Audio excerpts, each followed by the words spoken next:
Los temas de agenda en voz de los expertos. Mesa de análisis en presencia universitaria.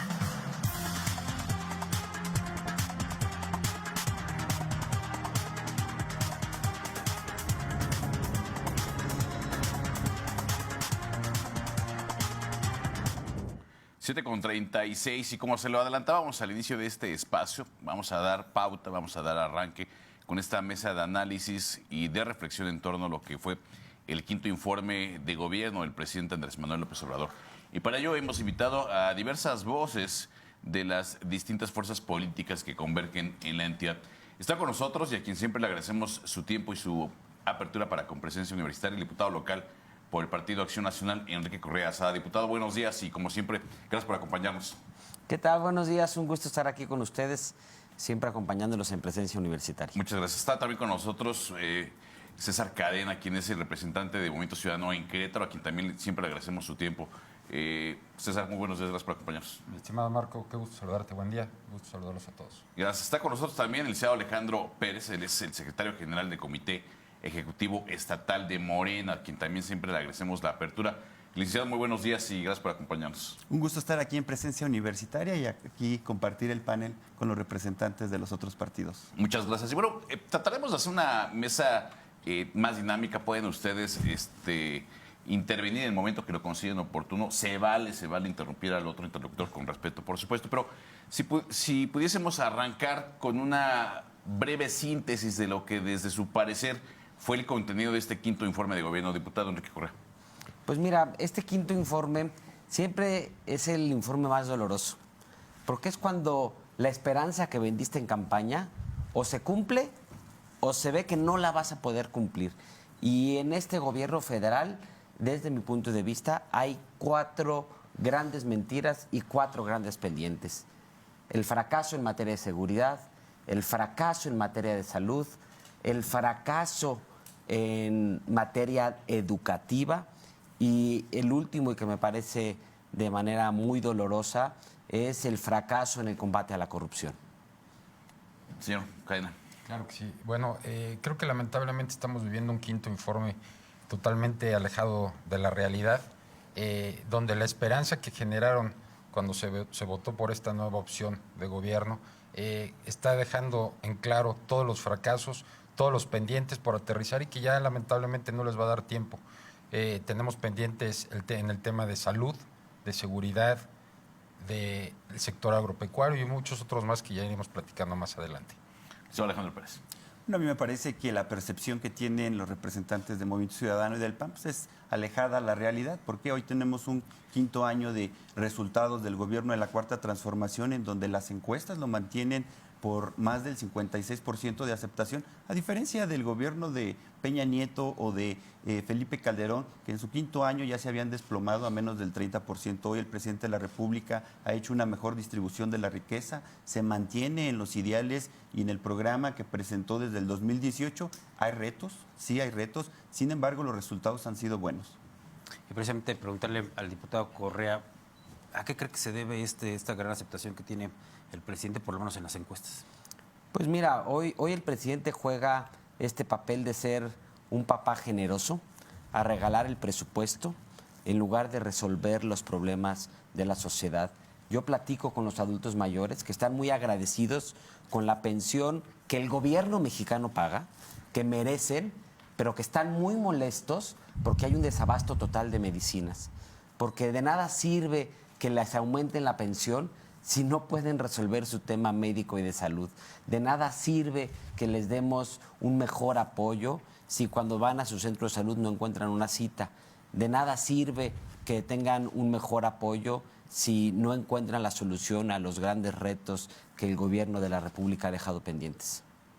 Por ejemplo, hablamos de temas como la seguridad, un tema de los que mucho se ha hablado, que hay muchos pendientes en este tema, pero parece que a todos los gobiernos se les ha pasado lo mismo. Tenemos al gobierno de Jalisco, en donde pues hemos visto estas situaciones. Tenemos al gobierno de Guanajuato, en donde también tenemos situaciones de violencia. Entonces, nada más echarle la culpa al presidente por el tema de la violencia. No sé si nos puede contestar el representante de Movimiento Ciudadano. Claro que sí. Bueno, el tema de la inseguridad y de la violencia, creo que lamentablemente no hay estado del país donde no tengamos ese mal que nos esté acechando. La mayoría de los temas que lamentablemente más nos están afectando son temas de gobierno federal. Evidentemente los gobiernos estatales, municipales tienen también esa responsabilidad de proteger a la ciudadanía, pero creo que lamentablemente donde más estamos adoleciendo es el tema del narcotráfico y temas del índole federal.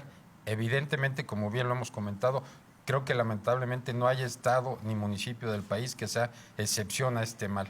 Afortunadamente hay lugares donde se ha podido contrarrestar un poco y bueno, hacerle frente, pero creo que lamentablemente todo el país se ha dejado crecer este tema de abrazos y no balazos, donde no se ha podido atender la seguridad, no se ha fortalecido las policías municipales, estatales y federales. A mí me gustaría dejar en claro un punto. Mira, a Felipe Calderón se le midió por el número de muertos y desaparecidos. A Enrique Peña Nieto se le midió por el número de desaparecidos y de fallecidos en crímenes violentos. Andrés Manuel vamos a medirlo de la misma manera. Andrés Manuel al día de hoy tiene casi 160,000 muertos. En los 6 años de Enrique Peña Nieto hubo 157,000 fallecidos. En el periodo de Andrés Manuel hay más de 42,000 personas desaparecidas. En el gobierno de Felipe Calderón hubo 16,000 personas desaparecidas. Este es el gobierno del fracaso de la seguridad.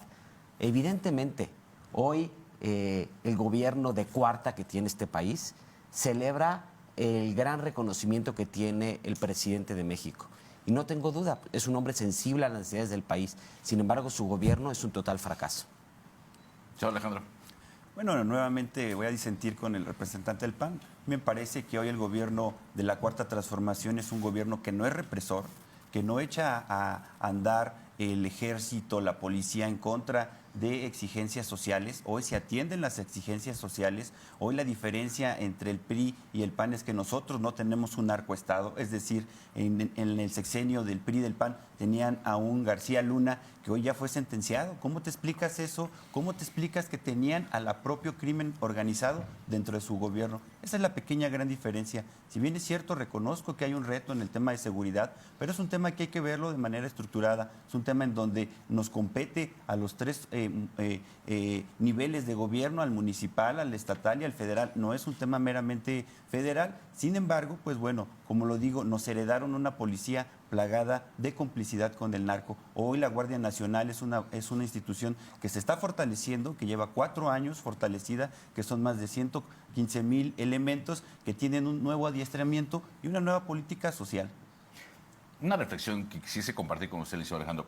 ¿No considera usted que ya 5 años son más que suficientes para dejar de echarle la culpa a las administraciones anteriores? En el discurso del quinto informe de gobierno, de nueva cuenta se replica este ejercicio por parte del presidente al referirse al tema de salud, que se lo dejaron muy complicado por la corrupción, pero 5 años no ha sido ya tiempo más que suficiente para dejar de lado o echarle la culpa a los gobiernos, decía el presidente, neoporfiristas. No, mira, Marco, a mí me parece que en el tema de salud, nosotros sí, efectivamente, heredamos un sistema desmantelado en donde 10 empresas eran las que buscaban hacer la distribución.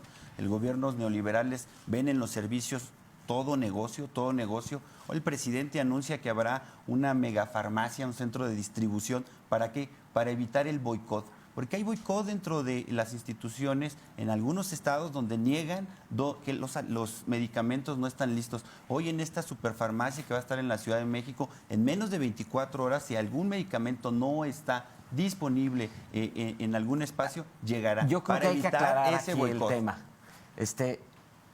Hace 5 años el presidente pidió 2 años de gracia para tener un sistema de salud como Dinamarca. ¿Por qué habríamos de creer hoy, a 5 años de un fracaso terrible, creó el INSABI? Se gastó todo el ahorro que el país tenía para atender la salud presente y futura de los mexicanos. Desapareció el fideicomiso del Seguro Popular, donde había más de 150,000 millones de pesos que despilfarró en regalarlos en refinerías, en Trenes Mayas, que no va a terminar, que no van a producir un litro de gasolina y que no van a transportar a ningún pasajero, por lo menos en este sexenio. Hoy creo que este presidente lo que está haciendo es vivir la borrachera de sus 6 años, gastarse los ahorros que los mexicanos teníamos previstos para el futuro.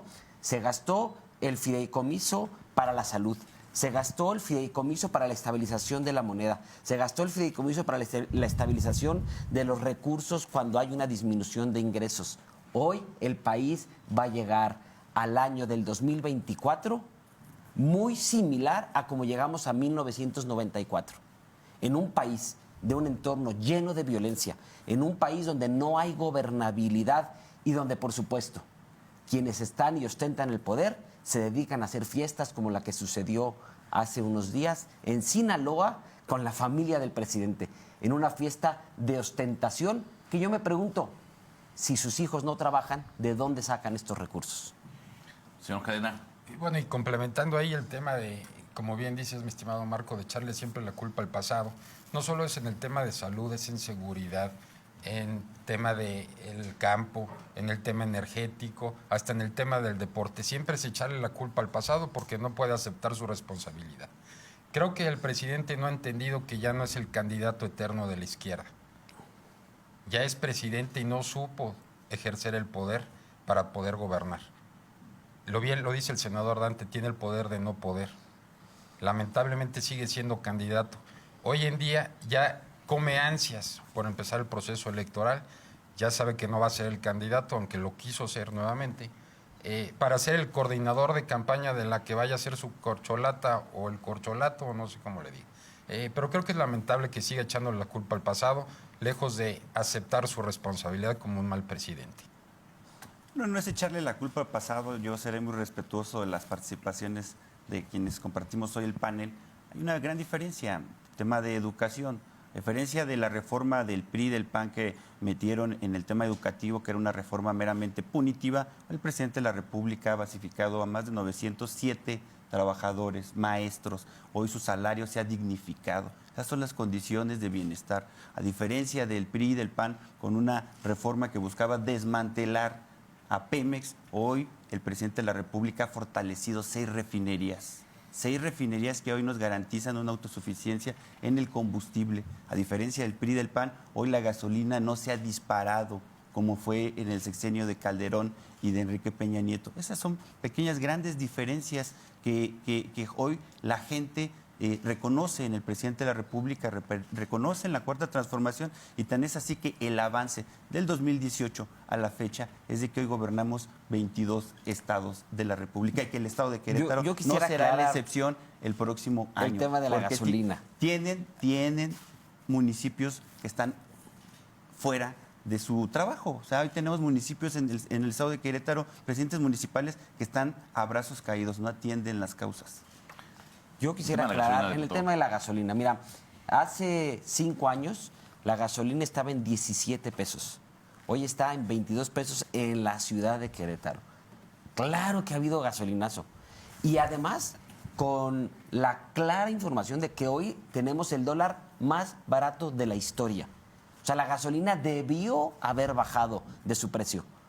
Pero en este presidente que sabe mentir, que sabe no decirnos la información con la verdad, tenemos una gasolina cara comparada al precio del dólar, porque las gasolinas se evalúan en dólares.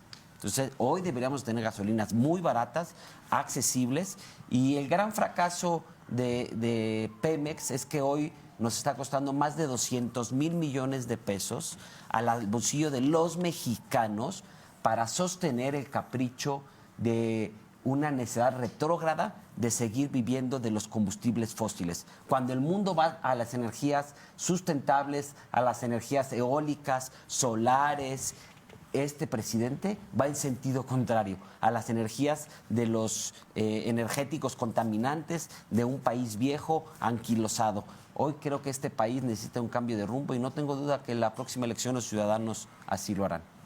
Luego, justamente, uno de los temas que ha destacado Andrés Manuel López Obrador es el de la economía. Ha dicho que se ha estabilizado la economía, el dólar ha incluso tenido un buen comportamiento en contra del dólar.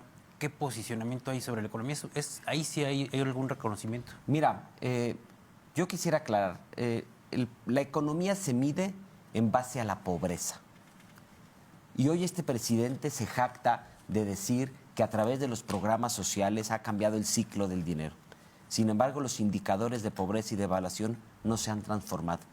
Hoy sigue viviendo más del 30% de los mexicanos en condiciones de pobreza, según la evaluación del Coneval.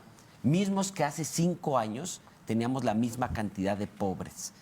Yo creo que un parámetro objetivo de evaluar la economía es cuando la pobreza cambia. Yo le pregunto a las y a los mexicanos si sus condiciones de pobreza y de prosperidad cambiaron en ese sexenio. Y el presidente está reprobado en este tema. Quisiera preguntarle al secretario de Desarrollo Social del Estado si comparte lo que está diciendo el diputado Correa, toda vez que él ha salido a celebrar que en Querétaro ha disminuido la pobreza. Hoy el presidente de la República lo dijo, más de 5 millones salieron de la pobreza. Hay una reducción del 5.3% en la desigualdad.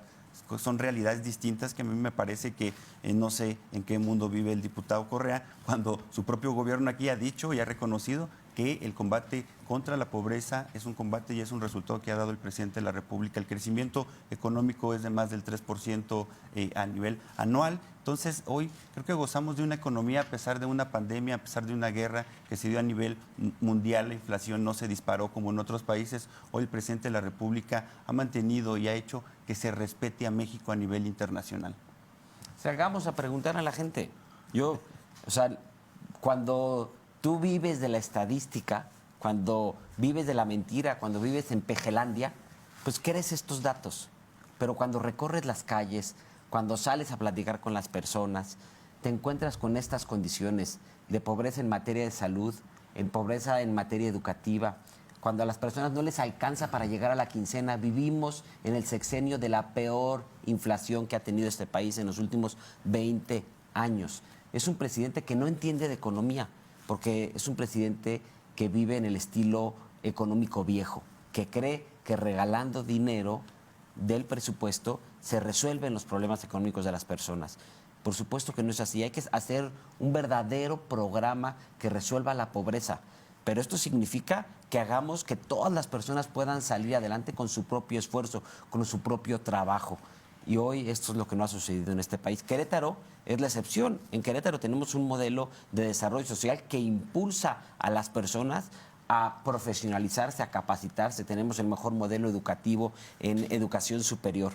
Hemos hecho un esfuerzo muy grande para que en educación básica podamos avanzar. Sin embargo, con la propia estadística del presidente vamos a matarlo. En México hay más de 300,000 maestros de educación básica.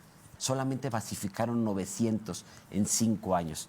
Eso es tener la educación en la pobreza absoluta. Se acerca. Gracias. Bueno, escucho aquí con mucha atención a mis compañeros de panel. Creo que es bien importante un tema. Tenemos que escuchar y atender a la ciudadanía, a la economía, que principalmente se genera por la iniciativa privada. No todo es de gobierno, ni federal, ni estatal, ni municipal. Mucho de esta generación de economía, de empleo y de todo es de participación de la iniciativa privada, en la generación de empleos y de toda esta economía. Creo que mucho depende de las economías nacionales e internacionales, que afortunadamente creo que es donde mucho está llamando la atención de nuestro país, principalmente estados como Nuevo León y como Jalisco, que muchos de los grandes logros del gobierno federal son por la inversión extranjera directa o inversión nacional. Todos estos empleos creo que ayudan a que se mejore la economía, pero también es importante mencionar el tema del dólar. El dólar, tenemos un dólar barato, pero tenemos una tortilla cara, una gasolina cara, los insumos son caros, el transporte es caro. Entonces, de nada nos sirve un precio del dólar barato cuando todo lo demás está muy caro. Luego tenemos también preguntarle al secretario de Morena, son unos logros ya las obras que ha presentado el presidente, todavía queda que estén consolidadas algunas de ellas, entre ellas, me decían por ahí el aeropuerto Felipe Ángeles, el cual pues, no ha terminado de funcionar del todo, a pesar de que ya está construido y todavía está pendiente el Tren Maya y está pendiente también la refinería. Que se van a terminar estas obras, ¿qué significado tiene la construcción de estas obras? Bueno, las obras que hoy ha presentado el presidente de la República son obras que, punto número 1, no son gracias a un endeudamiento. Hoy el presidente de la República no ha adquirido nueva deuda. La deuda es la que dejó el gobierno neoliberal del PRI del PAN. En este sentido, me parece que estas obras tienen un sentido social. 5 estados de la República del Sur serán beneficiados por el tema del Tren Maya, el cual va a dar a conocer una riqueza cultural, arquitectónica, que ha sido históricamente abandonado el sur por gobiernos neoliberales. El presidente de la República está reivindicando estos estados. Me parece que el tema de la refinería de Dos Bocas lo anunció. El 1 de septiembre empezó a producir. Y hoy, ¿qué es lo que se busca? Se busca justamente que no se les den golpes de bolsillo a los ciudadanos con el tema de la gasolina. A mí me parece sumamente triste escuchar a los representantes del PAN decir que pues ahora es culpa de nosotros, cuando ellos son los que iniciaron con una reforma energética que, dicho sea de paso, se aprobó a billetazos que yo creo que los pagaron empresas extranjeras, porque así fueron los gobiernos neoliberales entreguistas, que no les interesó nunca la justicia social. Otro dato interesante, como decía aquí el diputado, en PGlandia, pues ahora en enero del 2024 la pensión para adultos mayores, aquellas personas que ya trabajaron toda su vida, va a aumentar el 25%, va a pasar no de hablamos del quinto informe y 4.800 no del sexto? a 6,000 pesos. Y que esto se lo pregunte, que los adultos mayores hoy beneficiarios, cuando encuentran al diputado Correa, le digan, no, a mí que no me regalen dinero. Me parece que se llama justicia social y que es algo que la derecha no conoce. Nos tenemos que ir. Ya les voy a dejar un minuto para cada uno de nuestros panelistas, si me hace favor, diputado. Claro que sí. Este es un gobierno lleno de fracasos. Fracasó en seguridad, fracasó en salud, fracasó en educación. Tenemos un país en el mayor entorno de violencia, en un entorno de suma ingobernabilidad, con condiciones muy favorables por una sociedad pujante. Si este país no se ha caído en este sexenio es porque los mexicanos somos gente muy trabajadora y gente echada para adelante. Yo estoy seguro que los mexicanos no se van a dejar engañar por las mentiras y que todos conocemos la realidad en la que vivimos y la responsabilidad que el gobierno de la Cuarta tiene en este momento. Estoy seguro que el futuro será mejor porque los ciudadanos se dan cuenta de esta realidad. Señor César Caeda. Muchas gracias. Bueno, primero que nada, nuevamente agradecerles aquí el espacio a todos en Presencia Universitaria y decirles a nuestras amigas y amigos de Querétaro que no solo son dos visiones de país como las que presenta el gobierno federal o que la otra alianza opositora. En Movimiento Ciudadano estamos construyendo con la ciudadanía. En Movimiento Ciudadano estamos aquí para escucharlas y escucharlos, para generar una economía y un nuevo país con visión de futuro, que venga emanado con los y los ciudadanos, que queremos hacer algo diferente, que queremos cambiar de los que hoy en día gobiernan y de los que ya gobernaron. Tiene las puertas abiertas en Movimiento Ciudadano, estamos seguros que vamos a construir un mejor país. Muchas gracias. Yo, Alejandro Pérez. Bueno, me parece que hoy la Cuarta Transformación está buscando reivindicar el oficio de hacer política. Hoy se está dando un cambio en cuanto a la finalidad. Hoy ya no se busca hacer política para enriquecerse, se busca hacer política para ayudar, para apoyar. Hoy el humanismo mexicano lo resume muy bien el presidente de la República y es justamente por el bien de todos, primero los pobres. En este sentido, la justicia social, la lucha contra la corrupción seguirá y seguirá 6 años más, porque no esperen que en el 2024 nuestro candidato o candidata decline a favor de la corcholata de los de enfrente. La Cuarta Transformación avanza y avanza bien. Pues gracias a los tres por estar con nosotros. Bueno, se nos termina el tiempo, pero bueno, ahí están las reflexiones sobre todo lo que ha sucedido. Y tenemos muchos comentarios, por supuesto, ya los leeremos un poco más adelante. Ya no nos da tiempo de compartírselos todos, pero hay muchas preguntas, por supuesto, muchas reacciones sobre este quinto informe. A los tres les agradecemos por estar con nosotros. Muchas gracias. Gracias a ustedes. Nosotros vamos con una colaboración y regresamos con más de la información aquí en Presencia Universitaria.